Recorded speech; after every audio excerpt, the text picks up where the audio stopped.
The Hound of the Baskervilles by Arthur Conan Doyle, 1902. Chapter 9. The Light Upon the Moor. Second Report of Dr. Watson. Baskerville Hall, October 15th. My dear Holmes, if I was compelled to leave you without much news during the early days of my mission, you must acknowledge that I am making up for lost time, and that events are now crowding thick and fast upon us. In my last report I ended upon my top note with Barrymore at the window, and now I have quite a budget already which will, unless I am much mistaken, considerably surprise you. Things have taken a turn which I could not have anticipated. In some ways they have within the last 48 hours become much clearer, and in some ways they have become more complicated. But I will tell you all and you shall judge for yourself. Before breakfast on the morning following my adventure I went down the corridor and examined the room in which Barrymore had been on the night before. The western window through which he had stared so intently has, I noticed, one peculiarity above all other windows in the house. It commands the nearest outlook onto the moor. There is an opening between two trees which enables one from this point of view to look right down upon it, while from all the other windows it is only a distant glimpse which can be obtained. It follows, therefore, that Barrymore, since only this window would serve the purpose, must have been looking out for something or somebody upon the moor. The night was very dark, so that I can hardly imagine how he could have hoped to see anyone. It had struck me that it was possible that some love intrigue was on foot. That would have accounted for his stealthy movements and also for the uneasiness of his wife. The man is a striking-looking fellow, very well equipped to steal the heart of a country girl, so that this theory seemed to have something to support it. That opening of the door which I had heard after I had returned to my room might mean that he had gone out to keep some clandestine appointment. So I reasoned with myself in the morning, and I tell you the direction of my suspicions, however much the result may have shown that they were unfounded. But whatever the true explanation of Barrymore's movements might be, I felt that the responsibility of keeping them to myself until I could explain them was more than I could bear. I had an interview with the baronet in his study after breakfast, and I told him all that I had seen. He was less surprised than I had expected. I knew that Barrymore walked about nights, and I had a mind to speak to him about it. Said he, 2 or 3 times I have heard his steps in the passage, coming and going, just about the hour you name. Perhaps then he pays a visit every night to that particular window. I suggested. Perhaps he does. If so, we should be able to shadow him and see what it is that he is after. I wonder what your friend Holmes would do if he were here. I believe that he would do exactly what you now suggest, said I. He would follow Barrymore and see what he did. Then we shall do it together. But surely he would hear us. The man is rather deaf, and in any case we must take our chance of that.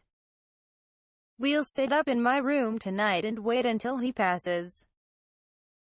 Sir Henry rubbed his hands with pleasure, and it was evident that he hailed the adventure as a relief to his somewhat quiet life upon the moor. The baronet has been in communication with the architect who prepared the plans for Sir Charles, and with a contractor from London, so that we may expect great changes to begin here soon. There have been decorators and furnishers up from Plymouth, and it is evident that our friend has large ideas and means to spare no pains or expense to restore the grandeur of his family. When the house is renovated and refurnished, all that he will need will be a wife to make it complete. Between ourselves there are pretty clear signs that this will not be wanting if the lady is willing, for I have seldom seen a man more infatuated with a woman than he is with our beautiful neighbour, Miss Stapleton. And yet the course of true love does not run quite as smoothly as one would under the circumstances expect.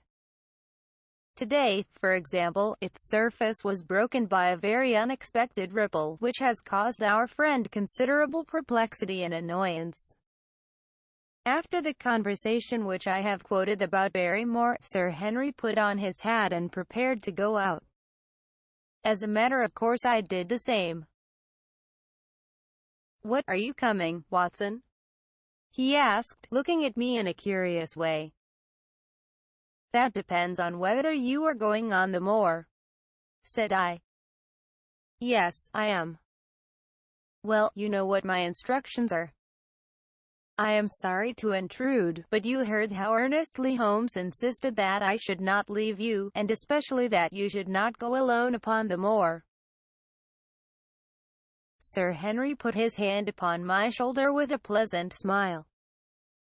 "My dear fellow," said he, "Holmes, with all his wisdom, did not foresee some things which have happened since I have been on the moor. You understand me? I am sure that you are the last man in the world who would wish to be a spoil sport. I must go out alone." It put me in a most awkward position. I was at a loss what to say or what to do, and before I had made up my mind, he picked up his cane and was gone. But when I came to think the matter over, my conscience reproached me bitterly for having on any pretext allowed him to go out of my sight. I imagined what my feelings would be if I had to return to you and to confess that some misfortune had occurred through my disregard for your instructions. I assure you my cheeks flushed at the very thought. It might not even now be too late to overtake him, so I set off at once in the direction of Merripit House. I hurried along the road at the top of my speed without seeing anything of Sir Henry, until I came to the point where the moor path branches off. There, fearing that perhaps I had come in the wrong direction after all, I mounted a hill from which I could command a view. The same hill which is cut into the dark quarry. Thence I saw him at once. He was on the moor path about a quarter of a mile off, and a lady was by his side who could only be Miss Stapleton. It was clear that there was already an understanding between them and that they had met by appointment.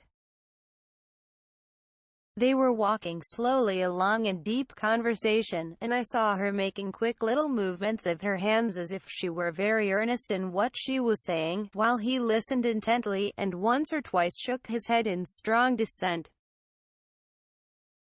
I stood among the rocks watching them, very much puzzled as to what I should do next. To follow them and break into their intimate conversation seemed to be an outrage, and yet my clear duty was never for an instant to let him out of my sight. To act the spy upon a friend was a hateful task. Still, I could see no better course than to observe him from the hill, and to clear my conscience by confessing to him afterwards what I had done.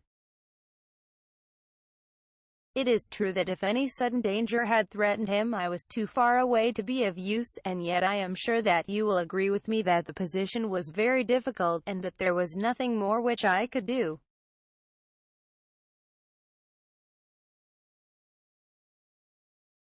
Our friend, Sir Henry, and the lady had halted on the path and were standing deeply absorbed in their conversation, when I was suddenly aware that I was not the only witness of their interview. A wisp of green floating in the air caught my eye, and another glance showed me that it was carried on a stick by a man who was moving among the broken ground. It was Stapleton with his butterfly net. He was very much closer to the pair than I was, and he appeared to be moving in their direction. At this instant Sir Henry suddenly drew Miss Stapleton to his side. His arm was round her, but it seemed to me that she was straining away from him with her face averted. He stooped his head to hers, and she raised one hand as if in protest. Next moment I saw them spring apart and turn hurriedly round. Stapleton was the cause of the interruption. He was running wildly towards them, his absurd net dangling behind him. He gesticulated and almost danced with excitement in front of the lovers. What the scene meant I could not imagine, but it seemed to me that Stapleton was abusing Sir Henry, who offered explanations, which became more angry as the other refused to accept them. The lady stood by in haughty silence. Finally Stapleton turned upon his heel and beckoned in a peremptory way to his sister, who, after an irresolute glance at Sir Henry, walked off by the side of her brother. The naturalist's angry gestures showed that the lady was included in his displeasure. The baronet stood for a minute looking after them, and then he walked slowly back the way that he had come, his head hanging, the very picture of dejection. What all this meant I could not imagine, but I was deeply ashamed to have witnessed so intimate a scene without my friend's knowledge. I ran down the hill therefore and met the baronet at the bottom. His face was flushed with anger and his brows were wrinkled, like one who is at his wits' ends what to do. "Halwa, Watson. Where have you dropped from?" said he. "You don't mean to say that you came after me in spite of all?" I explained everything to him. How I had found it impossible to remain behind, how I had followed him, and how I had witnessed all that had occurred. For an instant his eyes blazed at me, but my frankness disarmed his anger, and he broke at last into a rather rueful laugh. "You would have thought the middle of that prairie a fairly safe place for a man to be private," said he, "but by thunder, the whole countryside seems to have been out to see me do my wooing. And a mighty poor wooing at that. Where had you engaged a seat?" "I was on that hill." "Quite in the back row, eh?" "But her brother was well up to the front." "Did you see him come out on us?" "Yes, I did." "Did he ever strike you as being crazy, this brother of hers?" "I can't say that he ever did." "I dare say not. I always thought him sane enough until today, but you can take it from me that either he or I ought to be in a straitjacket." "What's the matter with me, anyhow? You've lived near me for some weeks, Watson. Tell me straight now. Is there anything that would prevent me from making a good husband to a woman that I loved?" "I should say not. He can't object to my worldly position, so it must be myself that he has this down on." "What has he against me? I never hurt man or woman in my life that I know of. And yet he would not so much as let me touch the tips of her fingers." "Did he say so?" "That and a deal more. I tell you, Watson, I've only known her these few weeks, but from the first I just felt that she was made for me, and she too. She was happy when she was with me, and that I'll swear. There's a light in a woman's eyes that speaks louder than words. But he has never let us get together, and it was only today for the first time that I saw a chance of having a few words with her alone. She was glad to meet me, but when she did it was not love that she would talk about, and she wouldn't have let me talk about it either if she could have stopped it. She kept coming back to it that this was a place of danger, and that she would never be happy until I had left it. I told her that since I had seen her I was in no hurry to leave it, and that if she really wanted me to go, the only way to work it was for her to arrange to go with me.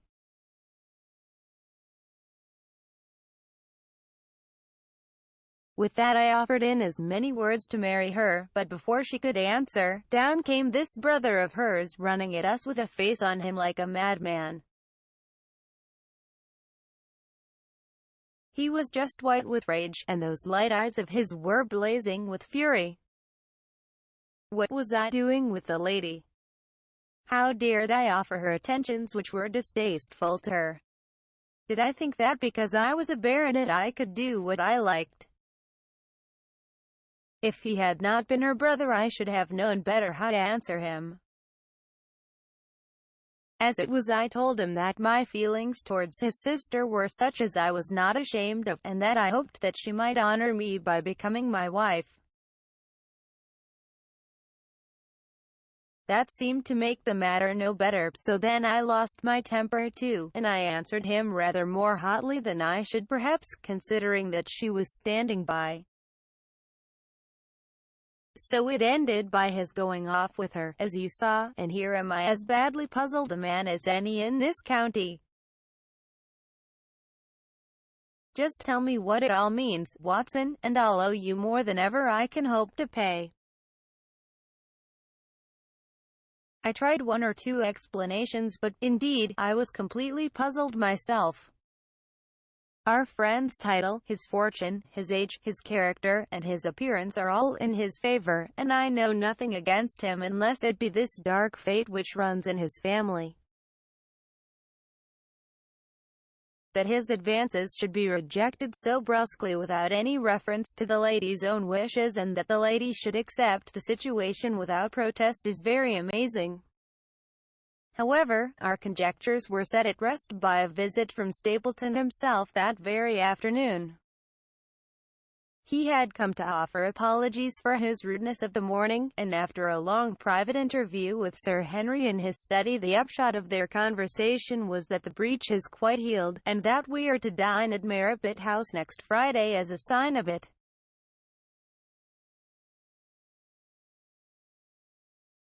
I don't say now that he isn't a crazy man, said Sir Henry. I can't forget the look in his eyes when he ran at me this morning, but I must allow that no man could make a more handsome apology than he has done. Did he give any explanation of his conduct? His sister is everything in his life, he says. That is natural enough, and I am glad that he should understand her value. They have always been together, and according to his account he has been a very lonely man with only her as a companion, so that the thought of losing her was really terrible to him. He had not understood, he said, that I was becoming attached to her, but when he saw with his own eyes that it was really so, and that she might be taken away from him, it gave him such a shock that for a time he was not responsible for what he said or did.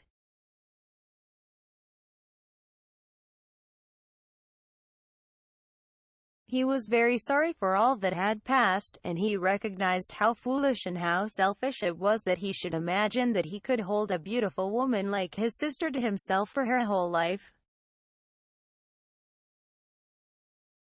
If she had to leave him, he had rather it was to a neighbor like myself than to anyone else. But in any case it was a blow to him, and it would take him some time before he could prepare himself to meet it. He would withdraw all opposition upon his part if I would promise for 3 months to let the matter rest and to be content when cultivating the lady's friendship during that time without claiming her love. This I promised, and so the matter rests. So there is one of our small mysteries cleared up. It is something to have touched bottom anywhere in this bog in which we are floundering. We know now why Stapleton looked with disfavor upon his sister's suitor, even when that suitor was so eligible a one as Sir Henry. And now I pass on to another thread which I have extricated out of the tangled skein, the mystery of the sobs in the night, of the tear-stained face of Mrs. Barrymore, of the secret journey of the butler to the western lattice window. Congratulate me, my dear Holmes, and tell me that I have not disappointed you as an agent. That you do not regret the confidence which you showed in me when you sent me down. All these things have by one night's work been thoroughly cleared. I have said by one night's work, but in truth, it was by 2 nights' work, for on the first we drew entirely blank. I sat up with Sir Henry in his rooms until nearly 3 o'clock in the morning, but no sound of any sort did we hear except the chiming clock upon the stairs. It was a most melancholy vigil and ended by each of us falling asleep in our chairs. Fortunately we were not discouraged, and we determined to try again. The next night we lowered the lamp and sat smoking cigarettes without making the least sound. It was incredible how slowly the hours crawled by, and yet we were helped through it by the same sort of patient interest which the hunter must feel as he watches the trap into which he hopes the game may wander. 1 struck, and 2, and we had almost for the second time given it up in despair when in an instant we both sat bolt upright in our chairs with all our weary senses keenly on the alert once more. We had heard the creak of a step in the passage. Very stealthily we heard it pass along until it died away in the distance. Then the baronet gently opened his door and we set out in pursuit. Already our man had gone round the gallery and the corridor was all in darkness. Softly we stole along until we had come into the other wing. We were just in time to catch a glimpse of the tall, black-bearded figure, his shoulders rounded as he tiptoed down the passage.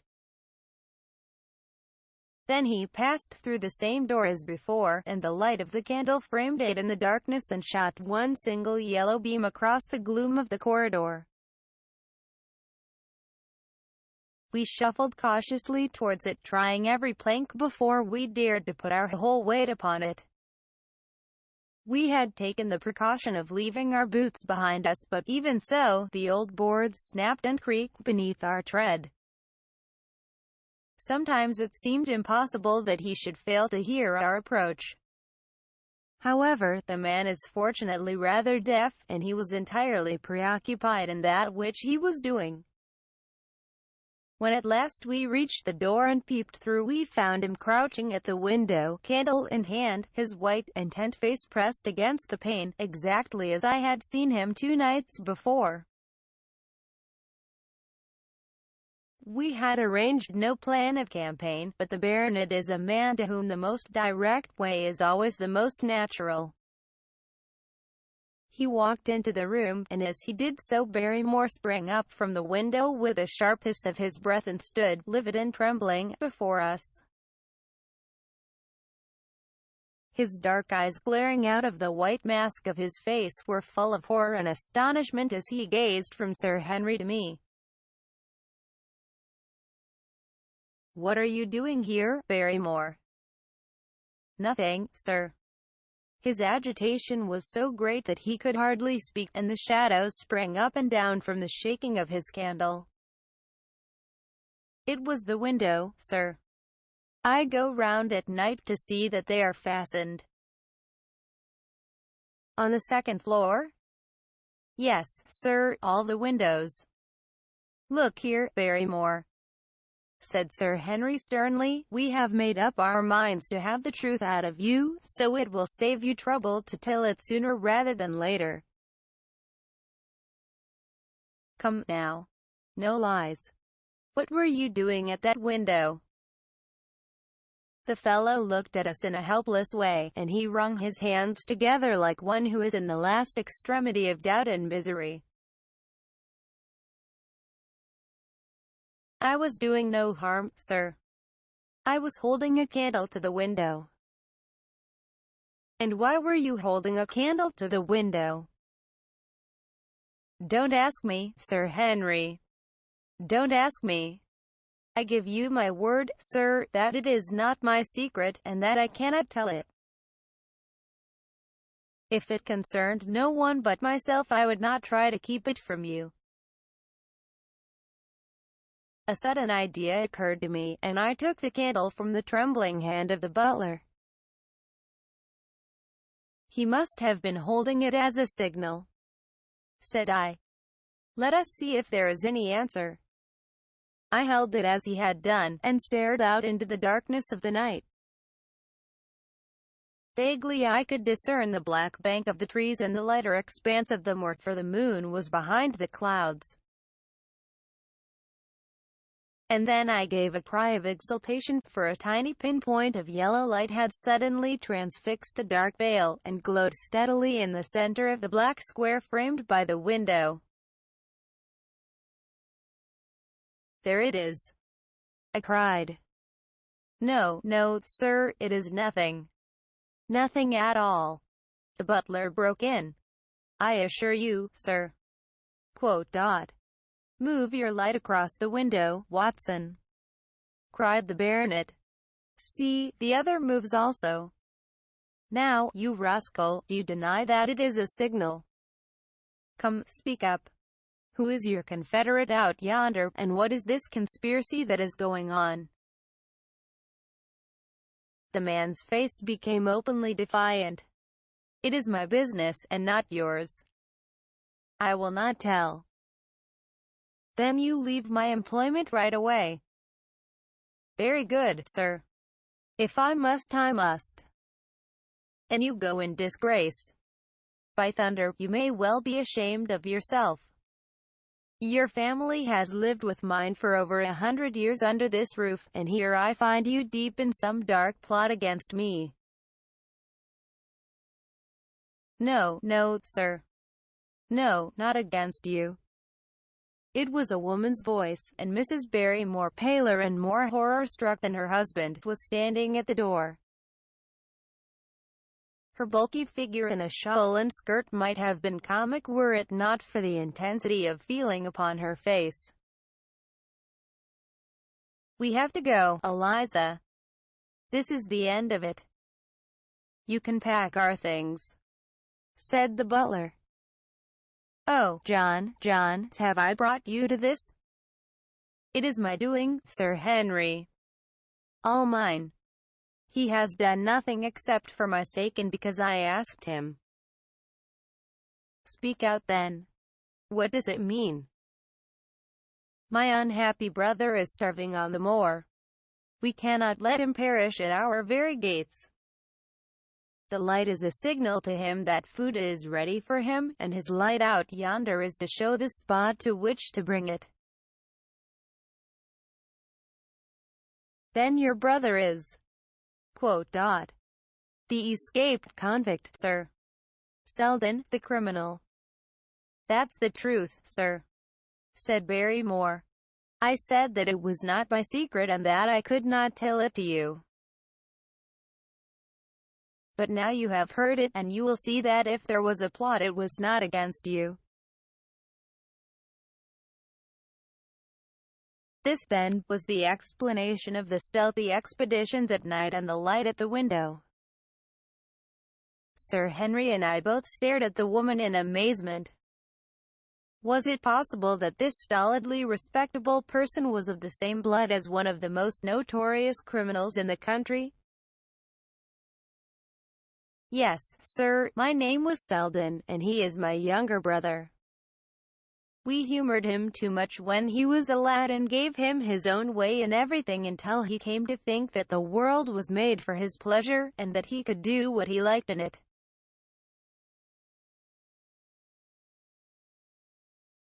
Then as he grew older, he met wicked companions, and the devil entered into him until he broke my mother's heart and dragged our name in the dirt.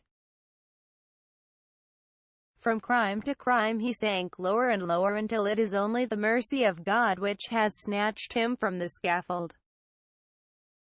But to me, sir, he was always the little curly-headed boy that I had nursed and played with as an elder sister would.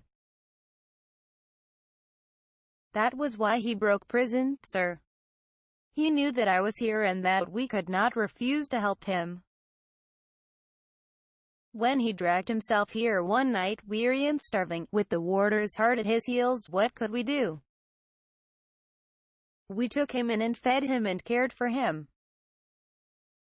Then you returned, sir, and my brother thought he would be safer on the moor than anywhere else until the hue and cry was over, so he lay in hiding there. But every second night we made sure if he was still there by putting a light in the window, and if there was an answer my husband took out some bread and meat to him. Every day we hoped that he was gone, but as long as he was there we could not desert him. That is the whole truth, as I am an honest Christian woman, and you will see that if there is blame in the matter it does not lie with my husband but with me, for whose sake he has done all that he has.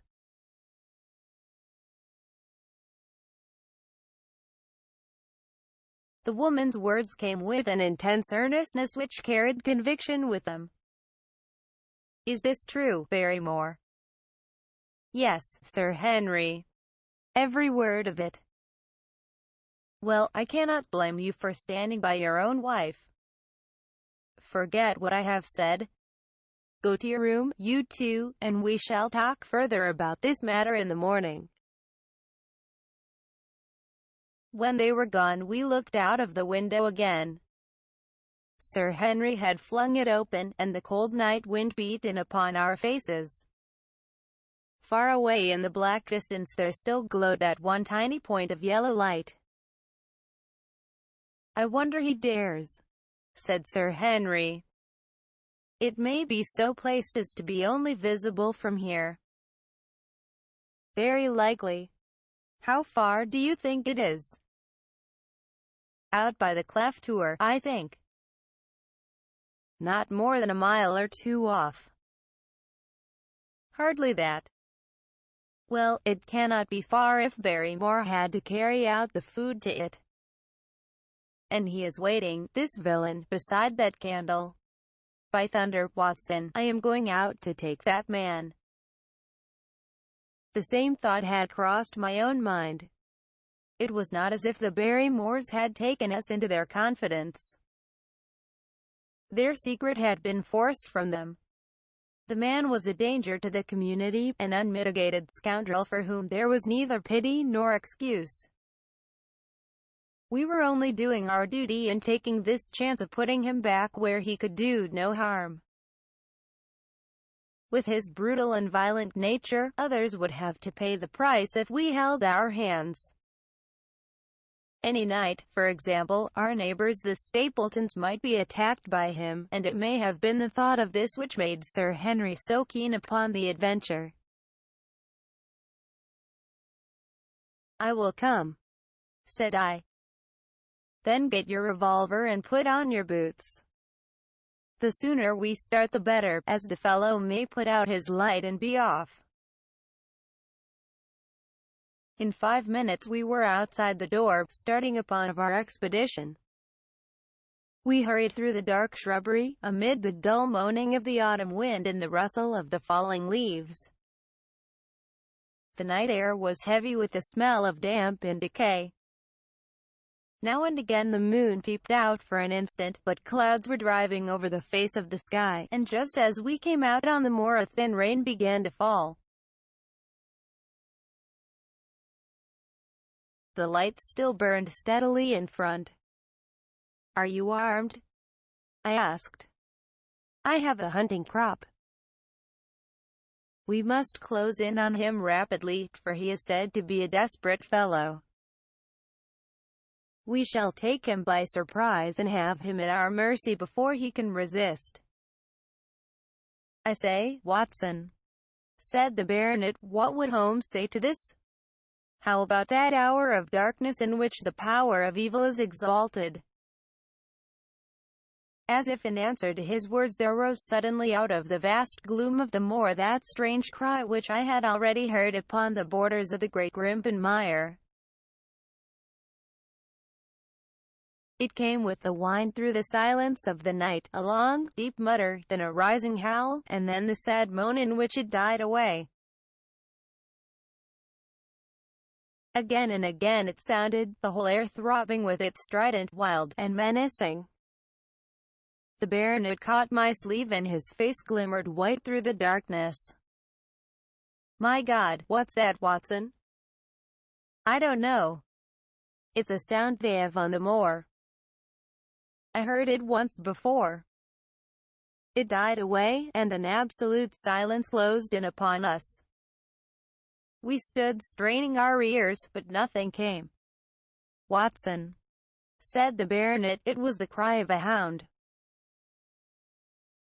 My blood ran cold in my veins, for there was a break in his voice which told of the sudden horror which had seized him. "What do they call this sound?" he asked. "Who?" "The folk on the countryside." "Oh, they are ignorant people. Why should you mind what they call it? Tell me, Watson, what do they say of it?"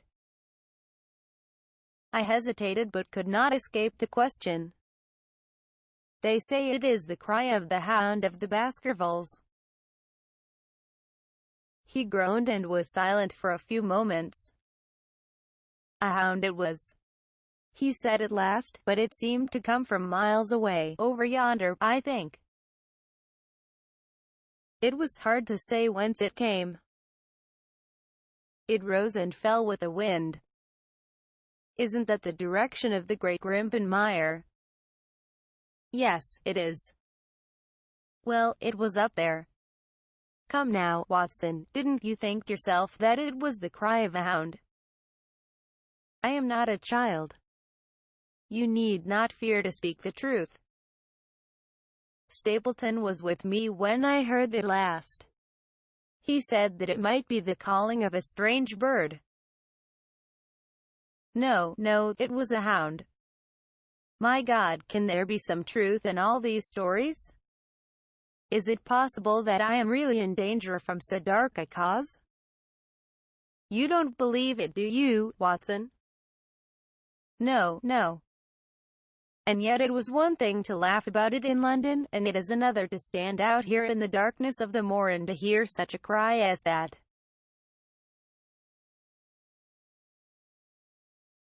"And my uncle?" There was the footprint of the hound beside him as he lay. "It all fits together. I don't think that I am a coward, Watson, but that sound seemed to freeze my very blood. Feel my hand. It was as cold as a block of marble. You'll be all right tomorrow. I don't think I'll get that cry out of my head. What do you advise that we do now? Shall we turn back?" "No, by thunder. We have come out to get our man, and we will do it. We after the convict, and a hellhound, as likely as not, after us. Come on. We'll see it through if all the fiends of the pit were loose upon the moor." We stumbled slowly along in the darkness, with the black loom of the craggy hills around us, and the yellow speck of light burning steadily in front. There is nothing so deceptive as the distance of a light upon a pitch-dark night, and sometimes the glimmer seemed to be far away upon the horizon, and sometimes it might have been within a few yards of us. But at last we could see whence it came, and then we knew that we were indeed very close. A guttering candle was stuck in a crevice of the rocks which flanked it on each side so as to keep the wind from it and also to prevent it from being visible, save in the direction of Baskerville Hall. A boulder of granite concealed our approach, and crouching behind it we gazed over it at the signal light. It was strange to see this single candle burning there in the middle of the moor, with no sign of life near it. Just the one straight yellow flame and the gleam of the rock on each side of it. "What shall we do now?" whispered Sir Henry. "Wait here. He must be near his light. Let us see if we can get a glimpse of him." The words were hardly out of my mouth when we both saw him. Over the rocks, in the crevice of which the candle burned, there was thrust out an evil yellow face, a terrible animal face, all seamed and scored with vile passions. foul with mire, with a bristling beard, and hung with matted hair. It might well have belonged to one of those old savages who dwelt in the burrows on the hillsides. The light beneath him was reflected in his small, cunning eyes which peered fiercely to right and left through the darkness like a crafty and savage animal who has heard the steps of the hunters. Something had evidently aroused his suspicions. It may have been that Barrymore had some private signal which we had neglected to give, or the fellow may have had some other reason for thinking that all was not well, but I could read his fears upon his wicked face. Any instant, he might dash out the light and vanish in the darkness. I sprang forward therefore, and Sir Henry did the same. At the same moment the convict screamed out a curse at us and hurled a rock which splintered up against the boulder which had sheltered us. I caught one glimpse of his short, squat, strongly built figure as he sprang to his feet and turned to run. At the same moment, by a lucky chance, the moon broke through the clouds. We rushed over the brow of the hill, and there was our man running with a great speed down the other side, springing over the stones in his way with the activity of a mountain goat. A lucky long shot of my revolver might have crippled him, but I had brought it only to defend myself if attacked and not to shoot an unarmed man who was running away. We were both swift runners and in fairly good training, but we soon found that we had no chance of overtaking him. We saw him for a long time in the moonlight until he was only a small speck moving swiftly among the boulders upon the side of a distant hill. We ran and ran until we were completely blown, but the space between us grew ever wider. Finally we stopped and sat panting on two rocks while we watched him disappearing in the distance. And it was at this moment that there occurred a most strange and unexpected thing. We had risen from our rocks and were turning to go home, having abandoned the hopeless chase. The moon was low upon the right, and the jagged pinnacle of a granite tower stood up against the lower curve of its silver disk. There, outlined as black as an ebony statue on that shining background, I saw the figure of a man upon the tour. Do not think that it was a delusion, Holmes. I assure you that I have never in my life seen anything more clearly. As far as I could judge, the figure was that of a tall, thin man. He stood with his legs a little separated, his arms folded, his head bowed, as if he were brooding over that enormous wilderness of peat and granite which lay before him. He might have been the very spirit of that terrible place. It was not the convict. This man was far from the place where the latter had disappeared. Besides, he was a much taller man. With a cry of surprise I pointed him out to the baronet, but in the instant during which I had turned to grasp his arm the man was gone. There was the sharp pinnacle of granite still cutting the lower edge of the moon, but its peak bore no trace of that silent and motionless figure. I wished to go in that direction and to search the tour, but it was some distance away. The baronet's nerves were still quivering from that cry, which recalled the dark story of his family, and he was not in the mood for fresh adventures. He had not seen this lonely man upon the tor and could not feel the thrill which his strange presence and his commanding attitude had given to me. "A warder, no doubt," said he. "The moor has been thick with them since this fellow escaped. Well, perhaps his explanation may be the right one, but I should like to have some further proof of it.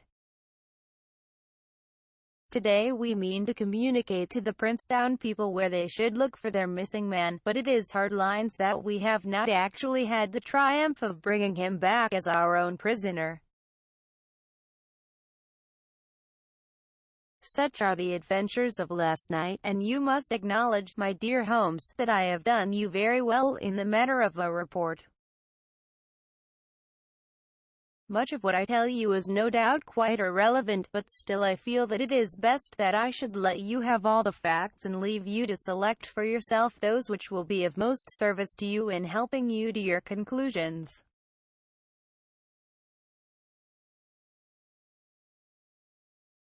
We are certainly making some progress. So far as the Barrymores go, we have found the motive of their actions, and that has cleared up the situation very much. But the moor with its mysteries and its strange inhabitants remains as inscrutable as ever. Perhaps in my next time I may be able to throw some light upon this also.